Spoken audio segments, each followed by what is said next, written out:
Tamara Williams here with Tamara Williams and Company, and today we are interviewing Andy Coleman, and he's based out of Fort Lauderdale, Florida. And we're going to do a Bozeman versus and learn about what's drawing people to his area and versus what's drawing them to my area here in Bozeman, Montana. So thank you so much for joining me today, Andy. Well, you're very welcome. Thank you so much for having me. So, yeah, guys, my name is Andy Coleman, and I'm in Boca area, close enough to Fort Lauderdale. I moved here about 4 or 5 years ago and started doing real estate, and I'm actually the number 2 ranked agent in the entire world. So, if you guys want some good feedback on which market to choose if you're potentially moving, I think I would have most of the answers. I love it. Well, congratulations on that achievement. Well, thank you so much. Yeah, so what's drawing people to your part of the world and where are they coming from? Yes. So great question, right? Because listen, during the pandemic, we had a mass migration. I believe around 950 people were moving to South Florida every single day, or just Florida in general. That's a lot of people. And typically, it's slowed down a little bit right now. The economy is changing right now, and it's not really a buyer's market, not really a seller's market. It's kind of a renter's market. So, I mean, if people are thinking about moving, renting is not a bad idea to do right now. Move to Florida, rent a place, see what you like, see what areas you like, and then go and buy. So what I'm trying to say is people are moving for all over the country. I get a lot of California. I get a lot because, the political thing in California is a nightmare. So a lot of people moving from California, the Northeast in particular, like Connecticut, Massachusetts, New York, New Jersey, that kind of area. And then believe it or not, Canada, a lot of people are moving from Canada, Oh, and even Michigan, like the Michigan area, people are moving down here. And not a little bit from like Arizona, Texas, but not too much. I would say that's on like the lower end, but mainly Northeast and like California is like the biggest migration I've seen. interesting. So our market is California, Texas, Florida. We don't get really any Canadians, but we do see people moving for because of the political atmosphere. What can people generally expect to purchase at like the entry level price range or rent even in your market? Yeah. So, all right. So I'm in South Florida, right? We have 3 different counties over here: Miami-Dade County, we have Broward County, and Palm Beach County, and then technically we have like the Port St. Lucie area. Martin County. So literally, the prices are going to vary per county that you're going to go to. That's the 4 main counties. I would say on average, right? I'll give you a little breakdown here. Port St. Lucie County, Martin County is going to be way cheaper. That's the cheapest option that you could possibly get, but there's a lot less going on. And same thing if you go to the West Coast, Tampa area, Fort Myers area, that side. I would say that is going to be a little bit cheaper as well compared to Miami-Dade County and Broward County and Palm Beach County, which are very expensive, right? Miami's technically the most expensive, and then Palm Beach County is the second most expensive. So I would say for a 3-bed, 2-bath around, let's call it 1,800 square feet or so. Not that big because you're probably used to a lot bigger homes. You're probably looking at about $460,000 for like an average, median home, single family home. So Okay. it's very expensive. So I'm sure you're probably shocked because what do you guys pay for like the average 3-bed, 2-bath around? I mean, your square footage is probably gonna be way higher than mine because ours is pretty small, like 1,800 square feet. What's yours typically? We are going to shock the heck out of you. So, for your entry level home in Bozeman, like for the starter package, 1,800 square feet to 2,000 square feet, you're looking at around 650,000 to 700,000. But your Wait, overall average six, price this starts at about wait, 800. wait, what? Wait, Yeah. it's more expensive? We Wait, I thought it'd be cheaper. no, we trend on California numbers. What? Yeah, mind blown. And What the heck? yeah, we have a very expensive market. 50% of the population, I don't think, has to work. And we have a lot of second homes. So out of that 50%, you might have snowbirds that live in Florida or California and come here, but it's an expensive place to be. It says the median price range right now is 734,000. However, I do know that we have some homes more affordable on that market right now. That's crazy. I thought it would be the opposite. I thought it'd be like 250,000 or something. Like I didn't think. I thought we were expensive over here in South Florida, but that's shocking. And it's weird too because maybe 4 years ago or so, before the pandemic hit, it used to be much cheaper. I believe the median home price in South Florida was around like $300,000 for a 3 bedroom, 2 bath. Correct me if I'm wrong in the comments below, but I believe it was around 300,000. A good 4 or 5 years ago. So did you get that same kind of like skyrocket? In the past few years? Oh, 100%. Prior to COVID, 700,000 or a $1.3 million home today was about $700,000, 750 That's what I during thought. pre-COVID markets. Our market was still pretty expensive, so your entry level home was still around 500,000, or your average, I would say. So it's dropped quite a bit. Um, but it's still always been very expensive because people don't have to move here. They get to Yeah. move here. So it's an opportunity Yeah. market. So what's your area kind of like? Is it more like do you have like a lot of like hills, or is it flat, or like how does it, what season wise, like just tell me a little bit about the area. Yeah, so we have mountains all around us. We're kind of centered Ooh. in like a little plateau, so mountains all around us. We are 15 minutes from hiking, biking, Ooh. river floating, 15 minutes to the airport, so really good access in and out. We pretty much have 10 months of winter. And I say that in a slight joke. Winter generally Whoa. starts in about October. We have our first snowfall, and some of our best skiing is in March. And then we start to see like nice warm weather around late June. How about you? Late June.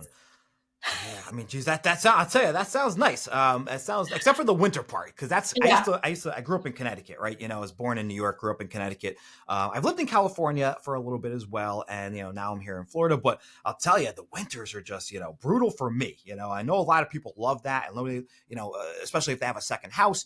What they would do is, like you mentioned before, snowbird type.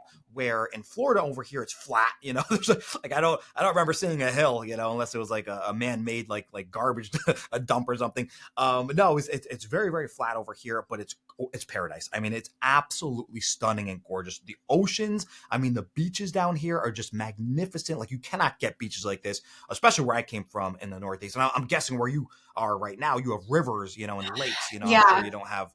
Yeah, so it's a different kind of atmosphere, and palm trees all over the place, and it's just warm year round. Like I'll give you an example. Today is what, like no December whatever 3rd, and I think it was like 82 degrees. Oh, Sunny out, 82 degrees, gorgeous. I'm in like a short sleeve shirt, tank top or tank tops all the time, like shorts. I mean, it's just like gorgeous all the time. But it gets very hot in the summertime. So I think that's the beauty.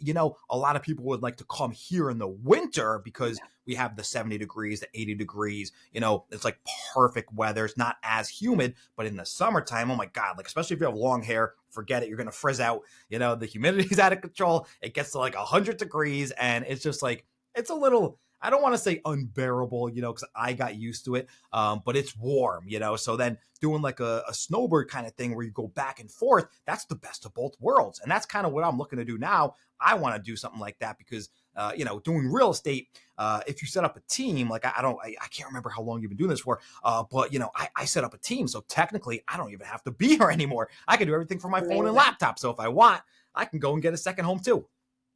That's fantastic. Yeah, I've been doing this for 15 years now. So I started in Woo! the good old recession. And we have a team. I have 5 other agents on my team. Nice. And it's definitely, after you get 4 feet of snow, I think last winter we had 3 feet of snow in March. Ooh, And it was so wow. heavy that you took about an hour to dig out your driveway. So I was about ready to head to Florida about that time of year. Well, come get a second home down here and go back and forth, because you got a team, so you don't have to be there. Yeah, yeah, that's fun. Yeah. Um, Well, I wanted to talk about the market a little bit too, yeah, right? Because we know now that, your area is expensive, my area is expensive. So, quick question then: are your prices coming down right now? they're stable. So I would say Okay. this time of year, you definitely see that seasonal softening with the holidays. Our inventory is incredibly low. So we're trending on COVID inventory levels, as I'm sure much of the country is. Still. Wait, Um, still, hold on. So, actually, there's a question because in Florida here, let's call it this, right? We had about 80,000 homes for sale at any given time. That's the number I usually track. During COVID, we got down to like 15,000. You know, like 4 times or 5 times less. And now we're at about half. We're at about like 40,000 homes. So we're about like 50% COVID levels. What are you at? Yeah, so we don't have a ton of homes, and I'm just pulling this up for you. Our 7 day average for inventory of single family homes in the 59718 district was 68 68. homes. That doesn't sound like much. Yeah, No. I honestly, everybody tells me to track, like use that number to track. I don't for some reason. I Yeah. use it overall. I don't know why, just the way I've always done it. But it sounds like, so what was it during COVID then? Yeah, so during the COVID market, it depending on where you are within the city, mind you, Bozeman is our state is much smaller. We just finally got over a True. million people in our entire state. So Wow. the the inventory levels are going to be very different, but they got down really low. I mean, we probably had at any given time for single family homes in the city limits around I think Maybe at our lowest 30, time, 24 homes on in the city for single family. That 24. was just single Okay, family so though in the zip yeah, code. so that's Um, so maybe 35ish. So you're probably half inventory as well. So you probably doubled your inventory, it sounds like, since COVID, right? we have definitely from like the lowest of the low market, Yeah. but we're still lower than some of the 2020 levels from our COVID market. So when it was at the hottest, we're definitely Yeah. above that, but still like kind of in line with the COVID numbers. Yeah, because I like tracking that, right? Because I mean, as you know, the peak was right around June of 2022. That was like Yeah. the absolute peak of the market where the inventory was lowest, prices were the highest. And I like going from that because, listen, as you know, markets are cyclical. I mean, you've been doing this a lot longer than me, so you understand that it's going to be a bad time, for the housing market. Then it's going to be a good time for the housing market. It just goes up and down, up and down. So I always like seeing, like, technically the highest point was June of 2022. And then where are we at today, and how are we going to rebound from today? Because I think that listen, I know the interest rates are, what are we at? Like 7.5% right now, I think is that Yeah. where we're at today, give or take. So I know they're high right now, but I don't think this is as high as it's going to get. I think it's going to go higher because there's still a problem. Just like you had mentioned before, your inventory is still too low and your prices are still too high. Like, $750,000 for the median price when you used to be around like 450, 500, that's still way too high for the amount of inventory you have. So the housing market is still completely screwed up. And in my mind, there's only one way to fix this. And correct me if I'm wrong here, right? But in 1981 or so, and I know it's a different market, different times than the 80s, but our interest rate got up to like 17%. That was the mortgage rate. It was bananas. It was crazy.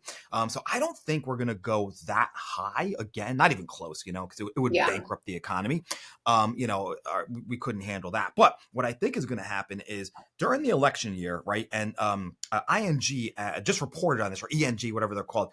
They say that the Fed is going to drop the rates 6 times in 2024, meaning, every time before an election year, they always drop the rate. So they're going to do the same trend as always, is what I'm hearing. And if you go back and look for every single election year, 2020, 2016, 2012, etc., you'll see right before the election, 6 months before, they always drop the interest rates. It's like clockwork. Literally, they want to try to get good favor with the voters and try to get the current, president reelected again, or whatever they're trying to do. I'm not really political, but in my mind, they're going to do it again because, I'm not political, but I don't think they want Trump in there. I'm not telling my opinion, but I don't think that that's what they want, right? So I think they're going to drop the rates again, meaning it's going to screw the housing market up even more because it's going to trigger more buyers to buy. I believe every 1% that the interest rates drop, it triggers like 3 million buyers to buy or some number like that. So what's going to happen is the inventory is going to go even lower next year in 2024, right before the election hits. And then what I think is it's going to skyrocket after that. I think the interest rates, I think they're going to skyrocket. They might get down to like the fives, or maybe like low sixes, or maybe 4.5. Who the heck knows? I don't know how low they're actually going to go. But right after that election hits in November of 2024, I think they're going to jack the rates up again. I think they're going to go way up there, which is going to probably fix the housing market in 2025 and probably 2026. What do you think about that? I would agree that with many of those things that they might go ahead and decrease the interest rates. Who knows after that? I mean, housing prices are definitely very high right now, and I find it fascinating because the builders in our market have almost completely stopped building. So you don't have the new inventory, and we have a pretty heavy migration pattern into our state. So I think our inward migration is around 65 percent currently versus like the 35% outbound. And if we don't have new inventory, as long as they're coming from higher end priced markets, which there's not a ton of those out there, it's going to keep things fairly stable, even if Love they increase the interest rates. And I only say that because when interest rates went up this last year, did buyers pull back in your market? Oh yeah, big time, big time. Our market took a big hit in a good way though, because our prices went down, right? Like our prices went way down. Listen, it's going to be depending on different areas, but from the June of 2022, the peak of the market. Let's just call it like this, right? Yeah. If you had a home, let's say that cost $500,000 in June of 2022, today, almost a year and a half later, right?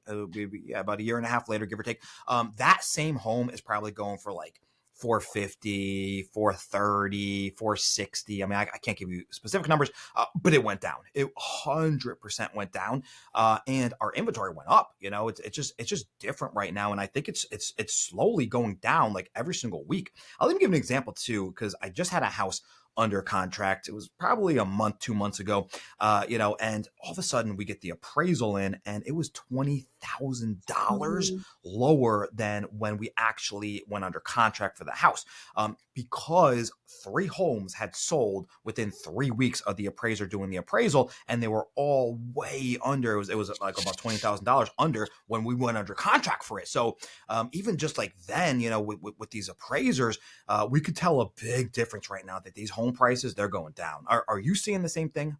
We are not. So we see our Wow. cyclical softening in the winter market.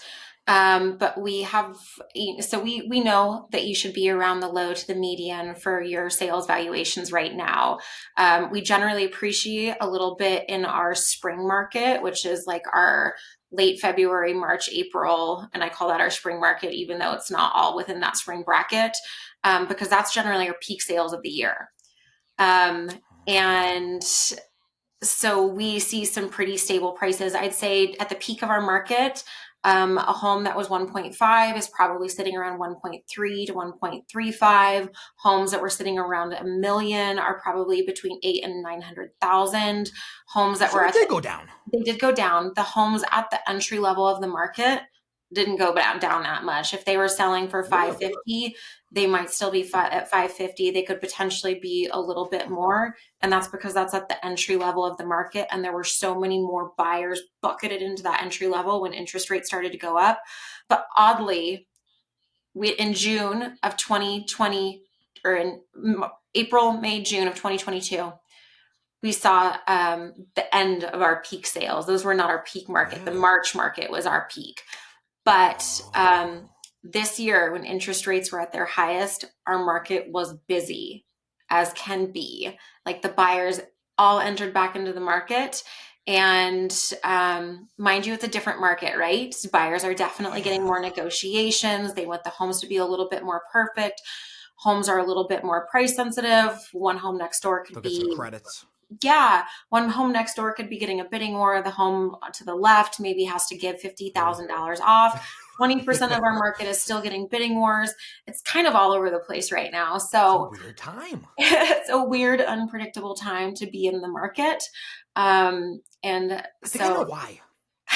For your market, I'm hearing some things that is like, I'm putting these together because the numbers you said before was very fascinating, right? 65% migration in and only 35% migration out, or whatever, close enough, right? That is causing your market to remain relatively stable because you have more people coming in than you have leaving. mhm. So obviously more inventory is going to get taken up. So I think that's playing a big factor because for Florida, I think what happened was a ton of people moved down here. And Florida's, I think, correct me if I'm wrong, I think Florida's the number one market in the whole country, right? For real estate right now.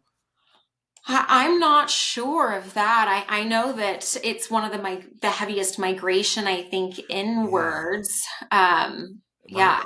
But that's changing. That's changing. So it was, I know that for sure. It was the heaviest, last year, year before that. But now it's getting a little slower and people are starting to move out of here more. And I'll tell you why. Because our interest, or sorry, our insurance rate are going so high right now. I'm sure you've heard of it, the insurance rates are going so high, especially because of the weather, like the hurricanes and stuff, the amount of people that moved here and a lot of like a building collapsed. I think some like massive building collapse. I think you probably heard about it 6 months ago. And Oh, HOA fees are going up because of that. Insurance rates are going up. Like everything is going up. Cost of living is going up in Florida, and the wages, have not really caught up to what's happening with the cost of living here. So a lot of people, believe it or not, are starting to move out of Florida. So I think that's why our market in particular is actually starting to come down a lot more because more people are moving out, less people are moving in, and just the interest rates being higher in general are just really deterring buyers, and our inventory is starting to build back up again. that's kind of wonderful that people have opportunity. I'm dying to ask you, just because our market is so niche, if somebody works at McDonald's or Burger King or Target, what do they make generally on an hourly rate there? So I wouldn't know 100%, but I'm guessing around, I think $10, $12, something like that. I would have no earthly clue. If you want to fact check me on that, look that up real quick. But yeah, I don't know. I I'll be honest. I hang around with multimillionaires and stuff, and they haven't worked at Burger King since they're 18 years old. No offense to anybody that does it. We all been there one time in our life. But yeah, I don't know. I just know that the average income in Florida has gone up a little bit, because we've had a lot of people migrate here from like New York, back in the COVID times. A lot of people with really fancy, great jobs in like the Northeast, they would come here and they would keep their job like they're working remotely. So our average income like went up, and then that just caused everything to start going up. So like what I'm saying is, it's still hard for people to buy a house if you're a native Floridian and your income, you're the McDonald's or Burger King worker, or like you work at like maybe you're a cashier or something for like Kohl's department store, and you're not getting paid that much. Maybe you're only making like 50 grand a year. It's still very hard to buy a house. So yeah. I don't want, because the interest rates are so high and the prices are still very high. Like we have not gone down to those pre-COVID levels, and I don't know if we ever will. To get down to those pre-COVID levels, they're literally going to have to get the interest rates up there to like 10% and then keep them there for probably 1 to 2 years, which would They're going to just have to be crash the just market to wipe the exactly. employee. I mean, that's the They only would way. have to. I was only bringing up the labor because here we have a labor shortage. So your McDonald's Oh, worker, your Burger King worker, they're making 22 to $25 an hour um, what? for for Ah. working there. So I just had to say that because I know that like different markets, different pricing, and so I was curious. Just Oh you no, know, no, it's not like that here. Yeah, yeah. I mean, no way. I mean, geez. I'm curious too. Then, so what's like the cost of your gas right now? Like, I think our gas for premium was around $4 last time I um, checked. What's yours right now for premium? I do premium, so I don't even know what the regular is. Maybe $3 or something. I honestly don't know what our gas prices are, but I think they range right around $4. We're often a little bit less than a lot of the country, thankfully. Um, and this can't be right. This is saying 299, but I don't know if I believe Maybe. it. No. Yeah, no, that might be for non-premium Oh, for premium's regular. 359 and it says Yeah. regular is That seems right. 299.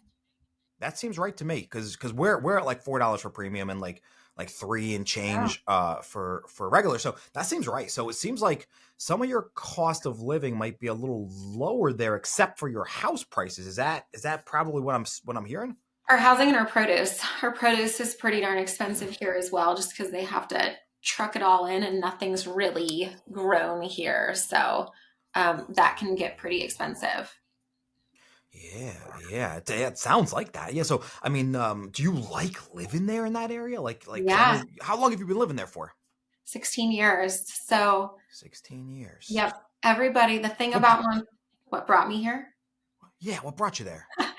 So the snow, I was from originally the Seattle, Bellingham, Washington area. And I came out here one time many, many years ago, and I went skiing around Christmas time. And I knew that I could trade the rain for the snow. And the thing about Montana is nobody has to, like, you don't really often hear that you have to move to Montana. So everybody wants to move Yeah. here. And you generally have pretty Interesting. grateful humans surrounded by you. We're one of the healthiest cities in the country. We're one of the best telecommuting locations in the country. And Google said that a few years ago. So we're kind of a Wow. little tech hub. And Oh. um, we're just love the outdoors. So you came from the like a rainy area, and you were like, all right, I don't want to move to California, and you enjoyed the snow. So for anybody that loves snow and they love, it sounds like you're like a luxurious, kind of like ski kind of environment, like is that kind of what I'm like? What's that called? Like Breckenridge or something? What's that We're fancy? Uh, totally like that. Our Yellowstone Club is just an hour away, and homes there start at 15, $20 million. So, yeah. Wow. Wow. Wow. So it's totally different environment. Like people come to Florida expecting everything to be cheaper, which when they get here, they're like, oh my God, what the hell happened? This is not what I used to, hear about and remember. Cause we've been coming here. I moved here, like I said, like I think like 5 years ago at this point. And my parents have been bringing me down here since I was like, I don't know, 5 years old, probably. My grandma used to have a house here. And I just remember, Florida was just in constant development. Like there's a place called Delray Beach. And if anybody's Oh, yeah. watching this and is considering moving, like I personally love the Delray Beach area. I live in Boca Raton, which is about 20 minutes north of Fort Lauderdale, as you mentioned before. And Fort Lauderdale is about 20 to 30 minutes north of Miami. So the Delray Beach area has something called Atlantic Ave, and it's like the hot spot. It's like where everybody goes for the restaurants, the bars, like live music. It's just a strip, like right next to the beach, basically, and it's got everything you could possibly want. And that is, in my opinion, that is my favorite area in all of South Florida. Like I don't know why. Like I can go to like South Beach, in Miami, and it's super nice, but the people over there are just a little like a little iffy on the people there. They're kind of rude, not the friendliest in my opinion. But Delray, I think friendly people. It's just nice environment. It's not like crazy expensive. Yeah. That's my personal recommendation for areas. If anybody's thinking about moving to Florida, I think the Delray area is my favorite. And Boca Raton is I think we're allowed to say, am I allowed to say safest area as a realtor? Can I say that? You've got low crime rates. Low crime rates, okay? Because I didn't say it. I said, am I allowed to? So I didn't say it. So the very low crime rates in Boca Raton area. So I personally live here and absolutely love it. But Delray is the next town over, and Okay. it's really a lot has changed in Delray Beach. In the past, we'll say like 10, 15 years. And for anybody planning on moving, that's my recommendation is Delray Beach. I think that's the Yeah. best area, and the weather over here. Aside from the summers, it gets really hot. But I personally, I will not. I don't think I'll ever like permanently move anywhere else. I love Florida this much. Maybe a snowbird home, maybe in Montana. Who knows? Maybe an area like Yeah. Montana. Well, I so appreciate you taking time today learning about your market and kind of what drives people there and really what you've been experiencing this year, especially like the COVID after effects. And I look forward to learning more in the future. Absolutely. Well, thank you so much for having me on. Guys, Yeah, if you are on your phone right now, subscribe to my YouTube channel. It's Andy Coleman. And follow me on Instagram. It's the Andy Coleman. And that's all I really got for you for today. perfect. And right back here, all of my handles are by Bozeman Homes, so I'm easy to find. Awesome. Well, thank you so much for Thank having you. me and take care. You too. Bye, guys.